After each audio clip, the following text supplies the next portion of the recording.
Bonsoir à tous et bienvenue sur Auteur en live. Ce soir c'est Christopher qui va nous parler de son roman. Christopher, je te laisse te présenter.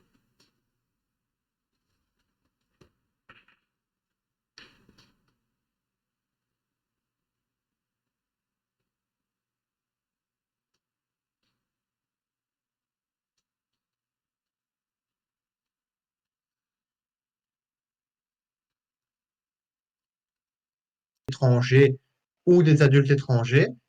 Et là, je fais des études de littérature pour pouvoir faire un master d'écriture créative. Et c'est là que j'ai eu l'envie de commencer à écrire des livres. Et il faut savoir que j'ai déjà travaillé pendant 2 ans en tant qu'enseignant. Et là, je fais du bénévolat à l'étranger. Donc, j'ai des enfants moldaves. D'accord. Ouais. Et du coup, d'où viens-tu? Je viens de Belgique, de La Louvière. C'est une petite ville pas loin de Mons, qui est pas loin de Bruxelles. D'accord. Et depuis combien de temps écris-tu? Ça fait moins d'un an. Disons que c'est vraiment avec le confinement qu'on s'est retrouvé bloqué que j'ai eu cette envie de me dire, tiens, je me mets devant mon ordinateur et j'écris. Au début, j'écrivais un petit peu tout et n'importe quoi. Puis est venue l'idée de ce livre. D'accord. Et du coup, ce qui t'a donné envie d'écrire, c'est tout simplement le confinement. Le confinement, et disons que je me souviens, j'avais une fois été au magasin et j'ai vu un enfant qui se roulait par terre, qui hurlait à la mort, je me souviens, pour un jouet. Et je me suis dit, mais tiens, comment on en arrive à un enfant qui peut rouler par terre, hurler, crier, insulter, et le parent qui regarde l'enfant et qui, complètement bloqué, ne faisait rien. Donc je me suis dit, comment on peut en arriver là? Et du coup, Donc, tu es en maison d'édition, c'est bien ça? Donc pourquoi avoir oui, choisi... j'ai une maison d'édition, c'est une Pourquoi... maison d'édition. Parce que l'auto-édition, disons que j'ai une très mauvaise image, parce que l'auto-édition, ils acceptent n'importe quel livre. Et une maison d'édition à compte d'auteur, disons qu'on n'a qu'à payer pour avoir un livre. Donc, je cherchais vraiment une maison d'édition. Donc, je savais que c'était plus dur, mais disons que ça en vaut la chandelle de dire que c'est déjà plus reconnu qu'une maison d'auto-édition. Euh, Et du coup, alors la prochaine question normalement c'est quel genre écris-tu le plus, mais comme tu te lances dans l'écriture, Ouais, as-tu un genre j'ai de déjà prédilection? écrit, j'aime beaucoup l'histoire. Donc, j'ai déjà un petit peu écrit de l'historique, j'ai écrit un petit peu de science-fiction, un petit peu de fantasy. Disons que j'ai écrit un petit peu ce qui me passe par la tête. J'ai vu, par exemple, un joli papillon, je me dis, ah tiens, par exemple, quelle est la vie de ce papillon? Et j'écris ce qui me passe vraiment par la tête. D'accord. Bah du coup, J'ai, exemple, Pardon, vas-y. j'ai écrit l'histoire d'une chaussette j'ai mis mes chaussettes dans la machine à laver et j'en ai perdu une. Donc, j'ai écrit une histoire d'une chaussette qui cherchait sa sœur, de se dire où elle est perdue, donc chercher dans toute la machine et se rendre compte de se dire, ah, mais si je retrouve pas ma sœur, si elle est perdue, on risque de me jeter à la poubelle ou on risque de ne plus m'utiliser. Donc, l'idée est venue de me dire, bah, tiens, pourquoi pas. Ça doit être mignon comme histoire. Ouais, ouais, donc c'est ça. J'ai aussi fait avec des rats. Donc des rats me dire, tiens, une colonie de rats, tiens, comment on vit une colonie de rats? Donc j'ai commencé à chercher sur YouTube, sur Internet, et j'ai fait une histoire, jamais en mentionnant le mot rat, mais dire une colonie qui cherche à manger, qui a des empoisonnements. Donc, je je me dis pas, tiens, j'écris. C'est ma tête qui me dit, tiens, il y a des idées, vas-y. Alors il y a Elisa Barth 77 dans le chat qui dit les chaussettes orphelines, c'est un vrai fléau. Ouais, ouais, malheureusement, mais c'est vrai que c'est un vrai fléau, et je me suis dit, mais comment peut-être rendre ça plus mignon, ou peut-être un peu plus attristant, de se dire que, par exemple, on peut jeter la chaussette. Et Jordan qui dit j'ai la solution, toutes mes chaussettes sont de la même couleur. Ça, c'est vrai que c'est une optique intéressante. C'est une optique intéressante. Et du coup, Maintenant, disons, Pardon, vas-y. ouais, disons, Bon, maintenant, mes chaussettes, comme je mets beaucoup de chemises et de costards, disons que moi, j'ai besoin de chaussettes très appropriées, donc neutres, mais de plusieurs couleurs. Et du coup, bah, je vais t'inviter à me présenter ton roman. Donc, ça s'appelle Le phénomène des enfants rois. J'ai lu beaucoup de livres pendant 5 6 mois, énormément de Didier Pleu, donc, qui est un psychanalyste, psychothérapeute, psychologue de l'enfance. Donc, j'ai énormément lu ses livres et j'en ai tiré donc, beaucoup de conclusions de son livre et de mes expériences personnelles. Donc, dans les premiers chapitres, j'explique l'historique de l'enfant. Dire que l'enfant au Moyen Âge, ben, c'était un bien dédommageable. Donc, un enfant mourait, ben, c'est pas grave, on en refait un.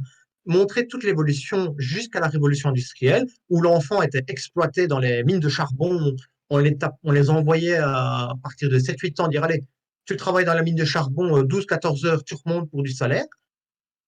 Et jusqu'à donc, mai 68, donc mai 68, où c'est vraiment une révolution en France, qui va vraiment bouleverser la vision de l'autorité en France et dans les pays de l'Occident. Donc, avec une psychanalyse célèbre, c'est Françoise Dolto, qui explique qu'il faut interdire d'interdire.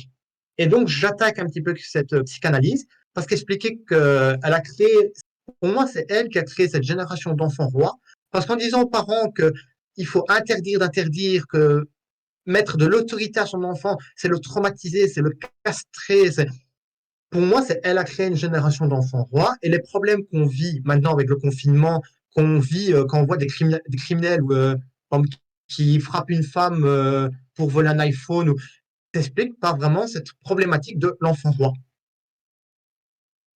J'explique aussi donc le côté un petit peu plus psychologique, donc expliquer la psychanalyse du moi, du ça, du surmoi, donc expliquer que le ça a du mal à contrôler le moi et le surmoi. J'explique aussi, donc j'ai pris des cas concrets d'une Suisse qui s'appelle Gaëlle, qui a recensé 2500 cas en Suisse vraiment de crimes. J'en ai un exemple, c'est une fille qui refusait de laisser ses parents sortir dehors. Les parents donc le parent est parti, la fille l'a attendu à la maison avec un couteau. J'ai d'autres cas où ce sont des enfants qui battent les parents, qui font de la maltraitance envers les parents. C'est un vrai tabou dire que non, la maltraitance envers les enfants, oui, mais il y a des parents qui se font maltraiter par leurs enfants. Et du coup, Il y a des chiffres. Pardon. non, non, vas-y, c'est bon, Euh, continue.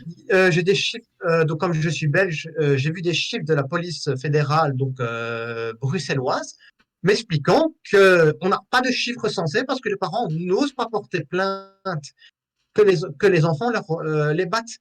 J'ai vu, c'est un jeune de 17 ans dans un reportage qui frappait sa mère, qui l'a brûlée avec des cigarettes, parce que monsieur voulait que sa mère aille chercher un paquet de cigarettes à 5h30 du matin. Donc oui, des cas, j'en ai vu des centaines et des centaines, différents parents, différents types de parents, et je maintiens que si on ne fait pas attention au phénomène des enfants rois, si on ne reprend pas l'éducation de nos enfants en main, on va partir dans un monde où il n'y aura plus d'autorité, il n'y aura plus d'ordre, il n'y aura plus de hiérarchie, et on part vers l'anarchie. Et si on part vers l'anarchie, ça devient une véritable catastrophe, parce que dans l'histoire, donc Hammurabi avait créé des lois, justement ce qu'on appelle la loi de Talion. Bon, c'était des lois qui étaient racistes, qui étaient l'homme et la femme n'étaient pas égales, l'homme libre était au-dessus de l'esclave, mais déjà en moins 3500 avant Jésus-Christ, Hammurabi a déjà créé une loi parce qu'il s'est rendu compte que sans loi, on ne peut pas vivre en société, sinon on vit comme des animaux. Et du coup, est-ce que tu as des projets pour 2021-2022? Oui, je travaille beaucoup, c'est par une application qui s'appelle des mind mapping. Donc j'en ai un, c'est sur l'histoire de Vlad Tsepech et Stefan Chelmare. Donc il faut savoir avec l'Empire ottoman qui envahit de plus en plus, donc qui a envahi l'actuelle Turquie, qui a envahi la Serbie, l'Albanie. J'aimerais bien en faire une uchronie. Donc c'est prendre un élément donc de l'histoire de Vlad Tsepech et de motiver, de dire tiens, qu'est-ce qui serait passé si Vlad Tsepech avait gagné sa victoire du 17 juin 1462, s'il avait réussi à tuer pas 1456, pardon, s'il avait réussi à tuer Mehmed II à l'attaque de Telgovist. Donc j'ai ce projet-là. J'ai un autre projet, c'est un petit peu plus roman policier.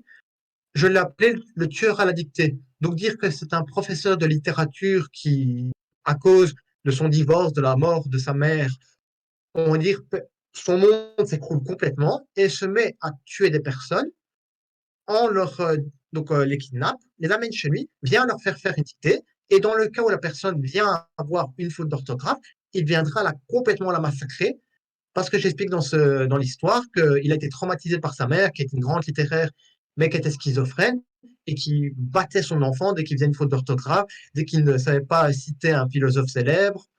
Donc j'ai ce projet-là. Et j'ai un troisième projet, c'est la dictature écologique.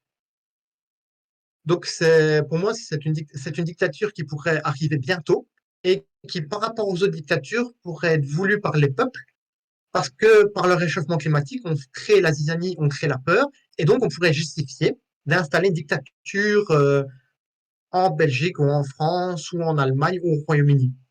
Donc, voilà les projets pour 2021. D'accord. Et est-ce que tu as un conseil à donner aux personnes qui souhaitent se lancer? Oui, pour moi, je dis déjà, lisez énormément si vous voulez écrire de la science-fiction, si vous voulez écrire de la fantasy, lisez les plus grands auteurs. Donc pour la littérature, lisez ce que Tolkien faisait, pour la science-fiction, lisez ce que fait Lovecraft. Pour moi, il faut énormément lire, il faut beaucoup connaître son sujet, son domaine, avant de commencer à écrire. Le phénomène des enfants rois, pendant 4 5 mois, je n'ai fait que lire, avant de commencer à écrire. Alors oui, c'est peut-être un peu plus scientifique, mais exemple, j'en fais un policier, j'ai lu des livres d'Agatha Christie, j'en avais jamais lu avant.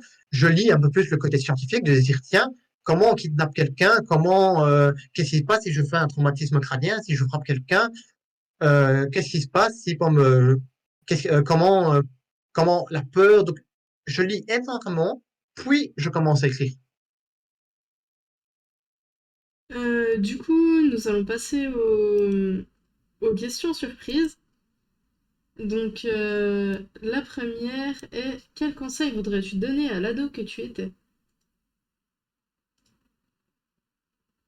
Hmm, l'ado qui était peut-être, plus jeune, j'adorais lire l'archéologie, j'adorais lire peut-être des sujets qui aujourd'hui ne m'apportent plus tellement l'archéologie. C'était plus un rêve d'enfant. Enfant, je voulais être archéologue. Donc j'ai énormément lu, mais je me rends compte que je ne suis pas archéologue. Mais peut-être revaloriser mes études d'enseignant, peut-être quand j'ai fait mes stages, mes plaines de jeu, plutôt j'aurais peut-être dû me dire non, ne fais pas enseignant en Belgique, parce qu'avec les enfants de nos jours, tu vas le regretter, pendant ces 2 ans-là, j'étais vraiment déprime. Donc, je dirais peut-être à l'adolescence, fais plus attention à tes choix d'études. D'accord. Deuxième question, quel est ton film préféré? Hmm. Entre, bon, en science-fiction, c'est les Star Wars, ça je les ai tous vus, j'ai lu les livres. En fantasy, c'est Le Seigneur des Anneaux.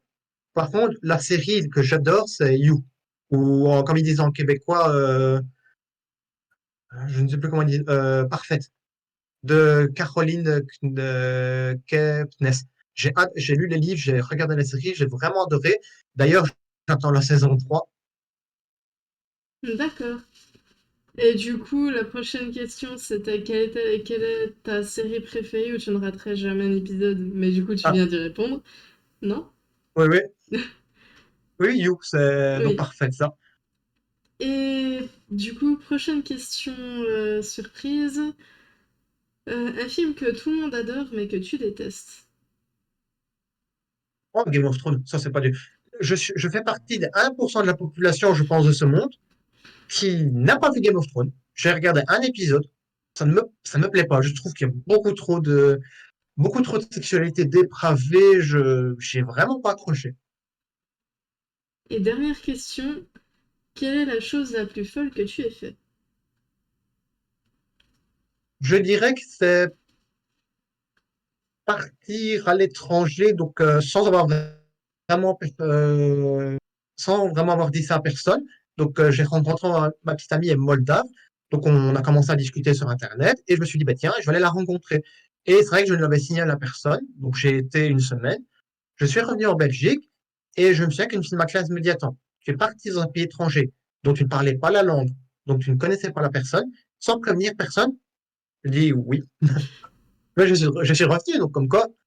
Oui, t'aurais pu tomber sur Oui, n'importe oui, quel je lui ai psychopathe, dit plus mais tard, je lui ai dit plus tard, tu aurais pu me kidnapper, demander une rançon. Je lui ai dit, ouais, non, ça c'est le problème d'auteur. J'ai dit, il y a plein de scénarios, donc c'est vrai que j'aurais pu, mais bon, disons que j'écoutais mon instinct et mon instinct me faisait confiance, donc d'accord.